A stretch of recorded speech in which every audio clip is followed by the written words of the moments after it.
हर 4 घंटे के अंदर एक नंगी फिल्म सिस्टम के ऊपर अपलोड हो रही है, हर 4 घंटे के बाद।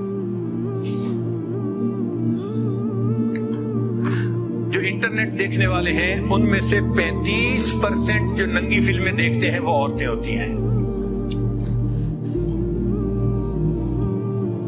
हर रोज जो ईमेल लिखी जाती हैं उनमें से 2.5 बिलियन ईमेल जो होती हैं वो सेक्स से मुतल्लिक होती हैं। 2.5 बिलियन डेली ईमेल वो सेक्स से मुतल्लिक होती हैं।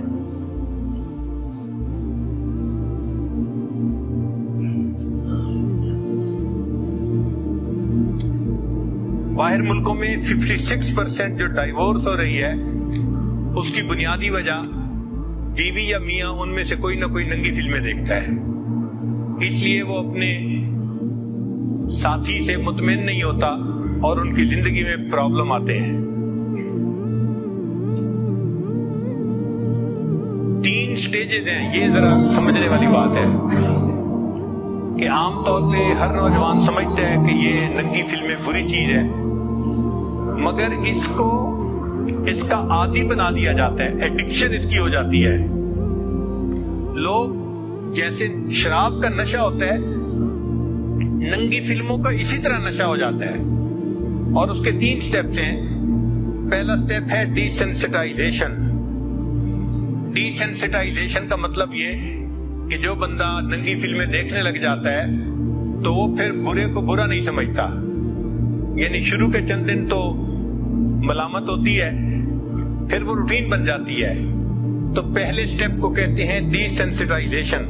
दूसरा स्टेप आ जाता है, उसको कहते हैं एक्सेप्टेंस, कि बंदा उस बुराई को फिर तस्लीम कर लेता है। और तीसरा स्टेज है डिस्टॉर्शन। डिस्टॉर्शन का माना कि बंदा उस गुनाह को जिंदगी का हिस्सा ही समझना शुरू कर, इसके बगैर तो गुजारा ही नहीं, यही तरीका है। तो आजकल मीडिया के जरिए इंसानों के दिमाग की सोच को डिस्टॉर्ट कर दिया गया है, जिस वजह से जिंदगियों के अंदर बहुत परेशानियां हैं।